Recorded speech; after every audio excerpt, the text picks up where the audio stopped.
ഏലിയാ നമ്മെ പോലൊരു മർത്യൻ, എന്നാലും കർത്താവിൽ ശക്തൻ.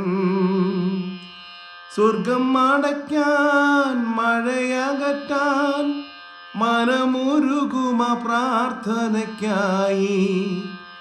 വീണ്ടും തുറക്കാൻ മഴ വിതറാൻ മനമുരുകുമ പ്രാർത്ഥനയ്ക്കായി. പ്രിയ സഹോദരനെ, യാക്കോബിന്റെ സുവിശേഷം 5-ാം അധ്യായം 17 പ്രകാരം പറയുന്നു, ഏലിയ ഒരു സാധാരണ മനുഷ്യനായിരുന്നു. അവൻ പ്രാർത്ഥിച്ചപ്പോൾ 3 വർഷവും 6 മാസവും മഴ പെയ്തില്ല. അവൻ വീണ്ടും പ്രാർത്ഥിച്ചപ്പോൾ മഴ പെയ്തു, ഭൂമി നനഞ്ഞു, ധാന്യം നൽകി. പ്രാർത്ഥനയ്ക്ക് എന്തുമാത്രം ശക്തി ഉണ്ടെന്ന് ഈ വചനഭാഗം നമ്മെ ഓർമ്മപ്പെടുത്തുന്നു. പ്രാർത്ഥിക്കുന്നവൻ്റെ ജീവിതത്തിൽ മഴ പെയ്യും. അവൻ്റെ ജീവിതത്തിലെ മരുഭൂമി നനയും. അവൻ ആഗ്രഹിക്കുന്ന എല്ലാ കാര്യങ്ങളും ഫലപുഷ്ടിയോടെ 100 മേനി നൽകും.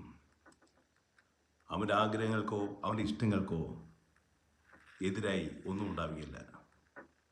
അവനും അവൻ്റെ സമ്പത്തും നാൾക്കുനാൾ വർദ്ധിച്ചുകൊണ്ടേയിരിക്കും. ഒപ്പം അവൻ്റെ വിശ്വാസവും. ആകയാൽ പ്രാർത്ഥനയിൽ മടുത്തു പോകാതെ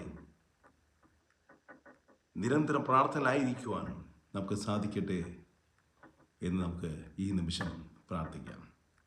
കർത്താവേ, നൽകിയ വചനത്തിനായി സ്തോത്രം. ഏലിയാവിനെ പോലെ നിരന്തരം പ്രാർത്ഥനയിലായിരിക്കുവാൻ, വിശ്വാസത്തിൻ്റെ പ്രാർത്ഥനയിലായിരിക്കുവാൻ, നടക്കുമെന്നുള്ള വിശ്വാസത്തോടെ പ്രാർത്ഥിക്കുവാൻ ഞങ്ങളെ സഹായിക്കുമാറാകണമേ. പ്രാർത്ഥന കേട്ട കൃപയ്ക്കായി സ്തോത്രം. യേശുവിൻ്റെ നാമത്തിൽ തന്നെ ആമേൻ.